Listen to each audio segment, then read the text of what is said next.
Welcome. This is Signal.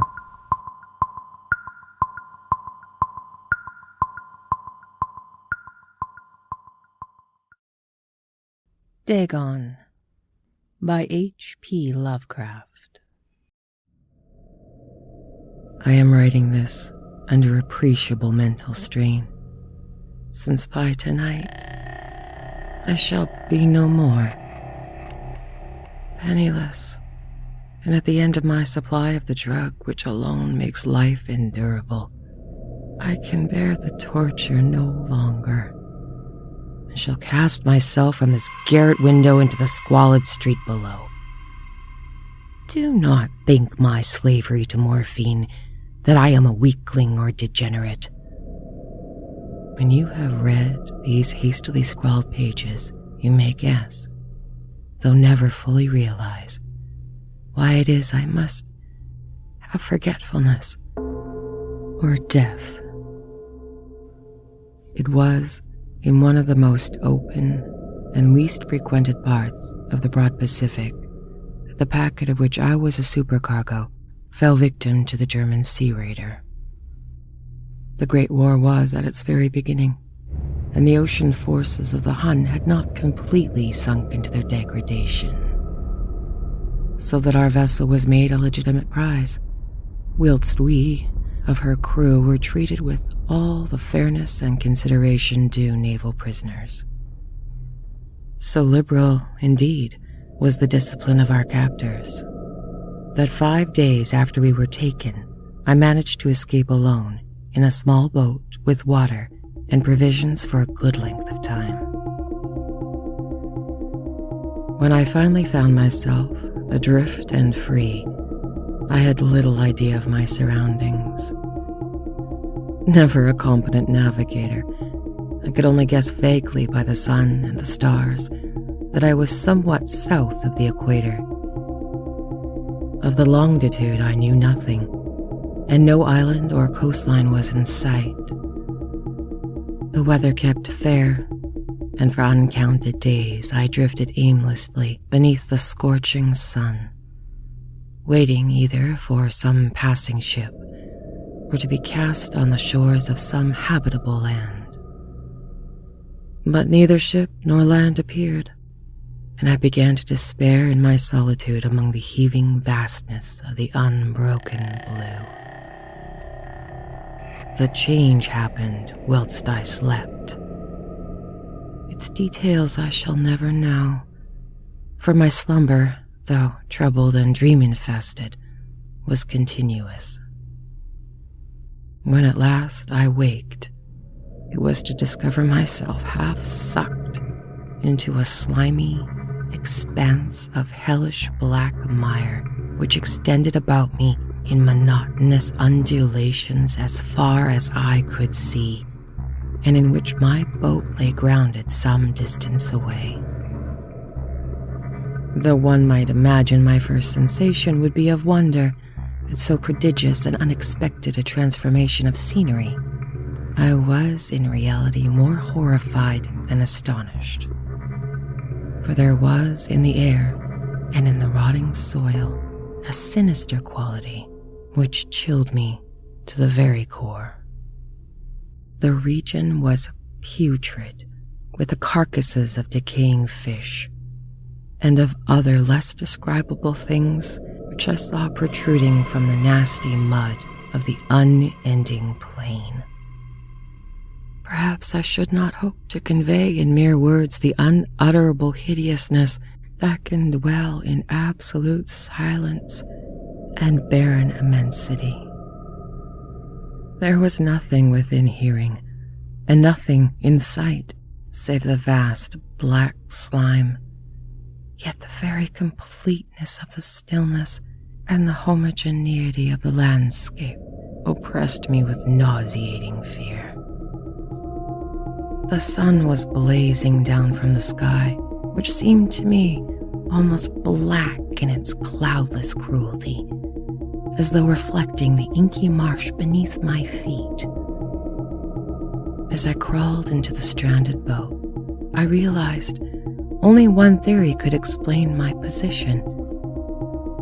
Through some unprecedented volcanic upheaval, a portion of the ocean floor must have been thrown to the surface, exposing regions which for innumerable millions of years had lain hidden under unfathomable watery depths.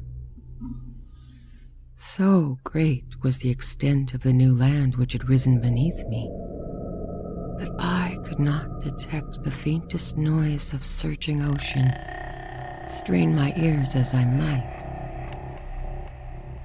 Nor were there any seafowl to prey upon the dead things.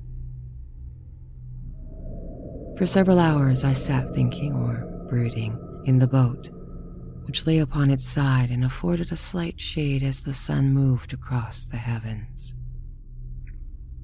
As the day progressed, the ground lost some of its stickiness, which seemed likely to dry sufficiently for traveling purposes in a short time.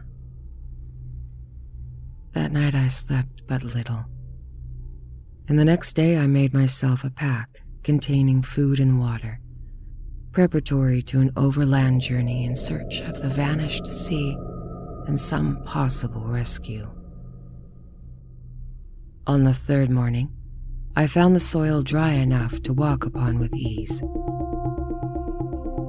The odor of the fish was maddening, but I was too much concerned with graver things to mind so slight an evil, and set boldly for an unknown goal. All day I forged steadily westward, guided by a faraway hummock which rose higher than any other elevation on the rolling desert. That night I encamped, and the following day still traveled towards the hummock, though the object seemed scarcely nearer than when I had first espied it.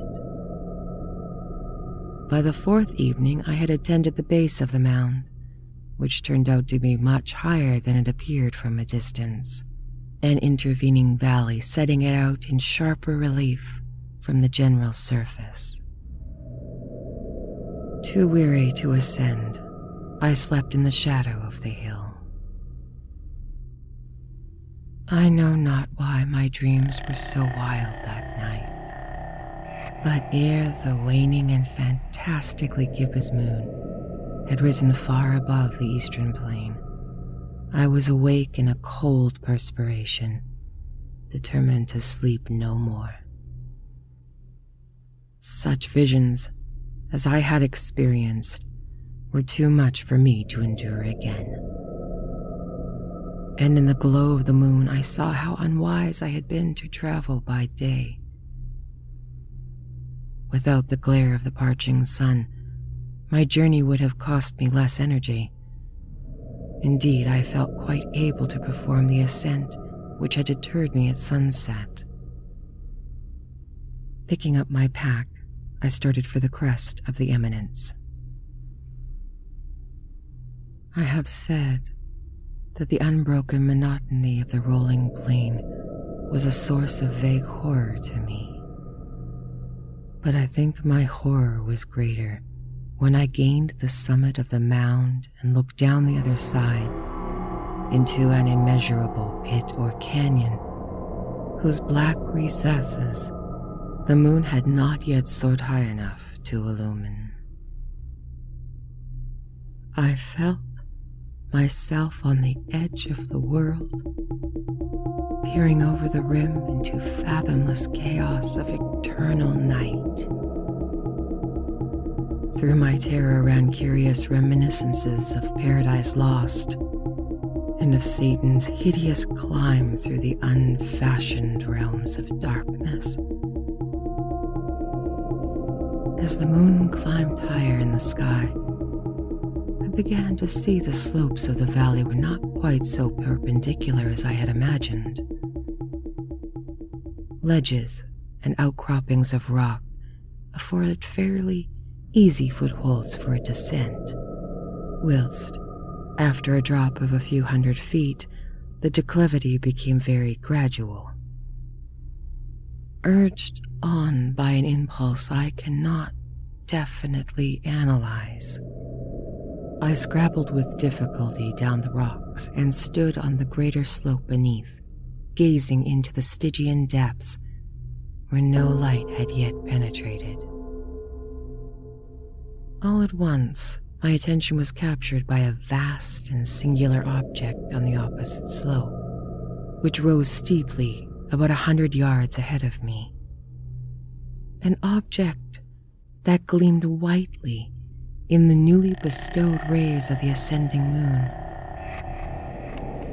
That it was merely a gigantic piece of stone, I soon assured myself, but I was conscious of a distinct impression that its contour and position were not altogether the work of nature. A closer scrutiny filled me with sensations I cannot express, for despite its enormous magnitude and its position in an abyss which had yawned at the bottom of the sea since the world was young, I perceived beyond a doubt that the strange object was a well-shaped monolith whose massive bulk had known the workmanship, perhaps the worship of living, thinking creatures. Dazed and frightened, yet not without a certain thrill of the scientist's or archaeologist's delight, I examined my surroundings more closely. Across the chasm, the wavelets washed the base of the Cyclopean monolith, on whose surface I could now trace both inscriptions and crude sculptures. The writing was a system of hieroglyphics unknown to me and unlike anything I had ever seen in books, consisting for the most part of conventionalized aquatic symbols such as fishes, eels, octopi, crustaceans, mollusks, whales, and the like. Several characters obviously represented marine things which were unknown to the modern world, but whose decomposing forms I had observed on the ocean-raised plain. It was a pictorial carving, however, that did the most to leave me spellbound. Plainly visible across the intervening water on account of their enormous size were an array of bas-reliefs whose subjects would have excited the envy of a Dor. I think these things were supposed to depict men, at least a certain sort of men, though the creatures were shown disporting like fishes in the waters of some marine grotto, or paying homage to some monolithic shrine which appeared to be under the waves as well. Of their faces and forms, I dare not speak in detail, for the mere remembrance makes me grow faint. Grotesque beyond the imagination of Poe or Bueller, they were damnably human in general outline despite webbed hands and feet, shockingly wide and flabby lips, glassy, bulging eyes, and other features less pleasant to recall. Curiously enough, they seem to have been chiseled badly out of proportion to their scenic background. For one of the creatures was shown in the act of killing a whale, represented but a little larger than himself. I remarked, as I say, their grotesqueness and strange size, but in a moment I decided they were merely the imaginary gods of some primitive fishing or seafaring tribe, some tribe whose last descendant had perished eras before the first ancestor of the Pit-Down or Neanderthal man was born. Awestruck at this unexpected glimpse into the past, beyond the conception of the most daring anthropologist, I stood musing, whilst the moon cast queer reflections on the silent channel before me. Then suddenly, I saw it. With only a slight churning to mark its rise to the surface, the thing slid into view above the dark waters. Vast, Prometheus-like and loathsome, it darted like a stupendous monster of nightmares to the monolith, about which it flung its gigantic scaly arms. And while it bowed its hideous head and gave vent to certain measured sounds, I think I went mad then. Of my frantic ascent of the slope and cliff, and of my delirious journey back to the stranded boat, I remember little. I believe I sang a great deal, and laughed oddly when I was unable to sing. I have distinct recollections of a great storm some time after which I reached the boat. At any rate, I know I heard pearls of thunder and other tones which nature only utters in her wildest moods. When I came out of the shadows, I was in a San Francisco hospital, brought thither by the captain of the American ship which had picked up my boat mid-ocean. In my delirium I had said much, but found my words had been given scant attention. Of any land upheaval in the Pacific, my rescuers knew nothing, nor did I deem it necessary to insist upon a thing which I knew they could not believe.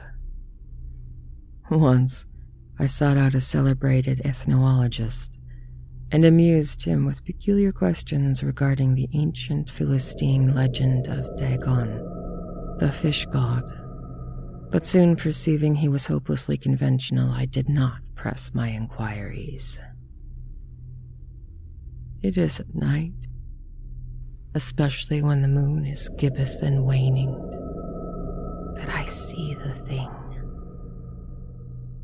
I tried morphine, but the drug is only given transient surcease, and has drawn me into its clutches as a hopeless slave. So now I am to end it all, having written a full account for the information or for the contemptuous amusement of my fellow man. Often I ask myself if it could not all have been pure phantasm, a mere freak of fever as I lay sun-stricken and raving in an open boat after my escape from the German man-of-war. This I ask myself, but ever does there come before me a hideous, vivid vision in reply. I cannot think of the deep sea without shuddering at the nameless things that at this very moment may be crawling and floundering in its slimy bed, worshipping their ancient stone idols and carving their own detestable likenesses into submarine obelisks of water-soaked granite. I dream of a day when they may rise above the billows to drag down in their reeking talons the remains of a puny, war-exhausted mankind. Of a day when the land shall sink and the dark ocean floor shall ascend amidst the universal pandemonium. The end is near. I hear a noise at the door, as of some immense slippery body lumbering against it. It shall not find me. God, that hand! The window. The window.